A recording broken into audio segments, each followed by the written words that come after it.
Welcome back, fans, to my GH Fans channel. General Hospital spoilers for Tuesday, April 21st predicted. Diving right into the shifting power dynamics of Port Charles, the rumoured alliance between Ethan and Sonny against Sidwell is a tactical anomaly that requires us to map out some serious hidden motives. On the surface, an underground mob boss and a rogue operator teaming up reads like a classic enemy of my enemy scenario. But from an analytical standpoint, this specific partnership operates on a highly volatile psychological fault line. Ethan and Sonny do not share a moral compass, nor do they share a methodological playbook. Their mutual targeting of Sidwell suggests that Sidwell has crossed a line that threatens both Sonny's territorial dominance and Ethan's deeply personal vendettas. What stands out here is Christina's psychological positioning in the middle of this impending war.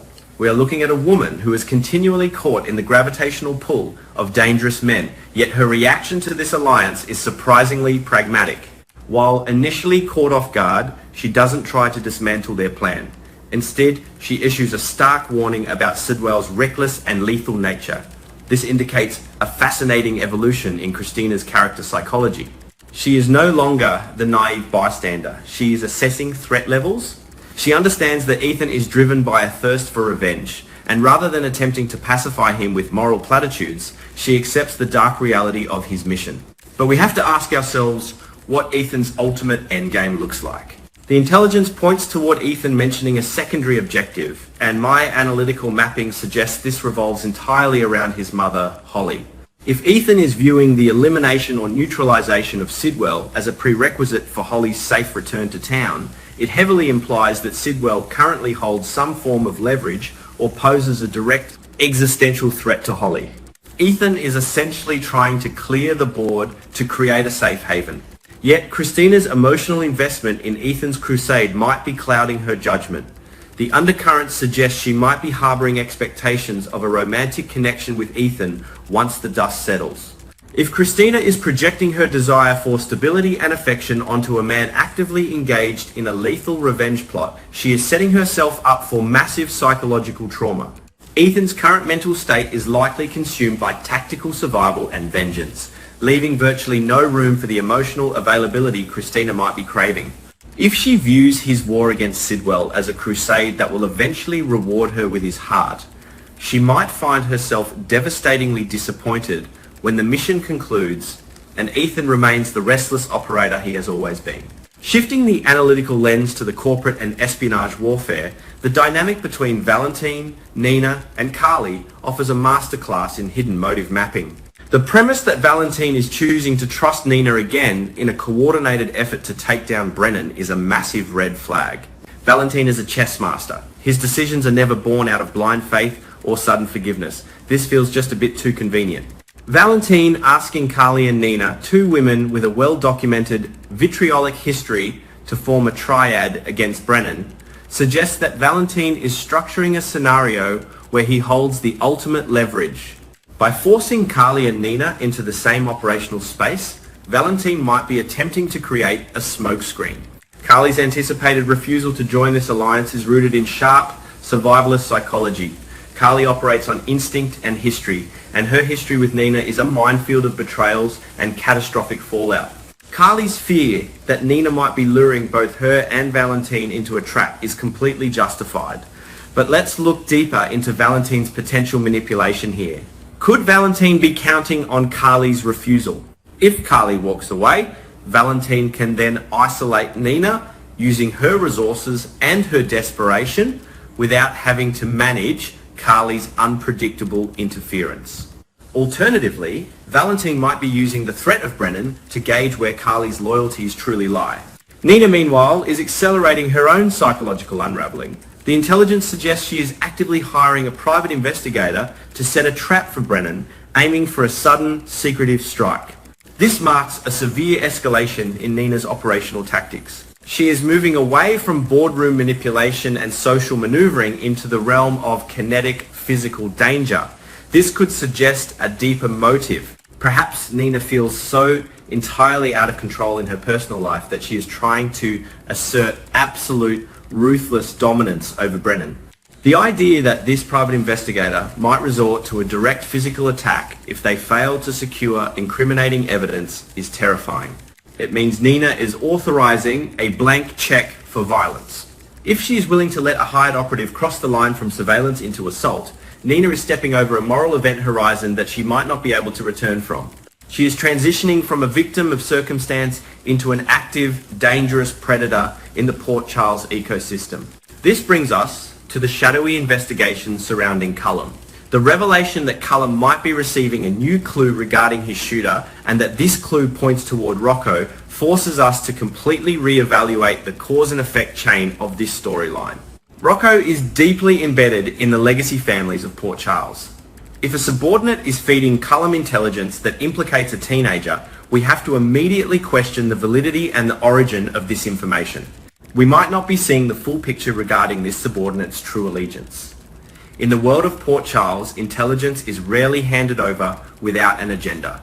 Is it possible that the true shooter is actively planting fabricated evidence to frame Rocco, knowing that involving a member of the Dante and Lulu lineage will trigger a massive, blinding emotional response from the police force and the mob alike? Framing a child is a calculated psychological strike designed to create chaos. If Cullum takes this bait and approaches Rocco aggressively, he risks inciting the wrath of Sonny Corinthos and the entire PCPD.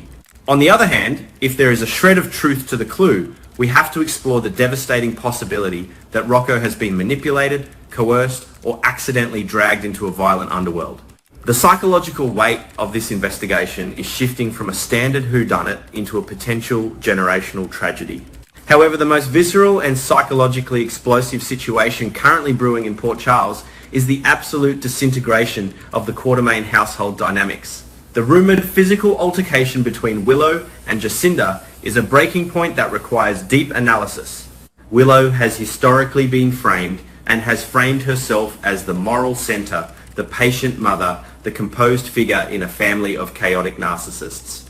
For Willow to be the instigator of a physical fight means her internal psychological structure has completely fractured. She is no longer operating on logic, she is operating on pure, unadulterated, primal threat response. Jacinda's presence clearly represents an existential threat to Willow's reality. But the true analytical meat of this conflict is Michael's reaction. Michael intervening, stopping the fight, and decisively siding with Jacinda is a profound betrayal in Willow's eyes. But Michael goes further. He reportedly bans Willow from seeing Jacinda and weaponizes the most destructive ammunition available, threatening Willow with their children's custody. This raises the question of whether Michael's actions are driven by a genuine belief that Willow is unhinged, or if he is utilizing this conflict to establish absolute domestic dominance. Michael is a product of Carly's aggressive protectiveness and Sonny's ruthless territorialism. When pushed, his default setting is to eliminate the threat and secure his assets, and in his mind, his children are his most prized assets. By threatening custody, Michael is not trying to calm his wife down, he is trying to break her will. He is applying corporate and mob negotiation tactics to his marriage. But Michael's hidden motive mapping here might be catastrophically flawed. He assumes that threatening a mother with the loss of her children will force compliance. Psychologically, it does the exact opposite.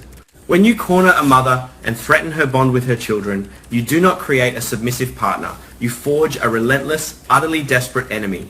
Willow's reported refusal to back down and her renewed determination to take Michael down is the only logical, psychological outcome of his threat.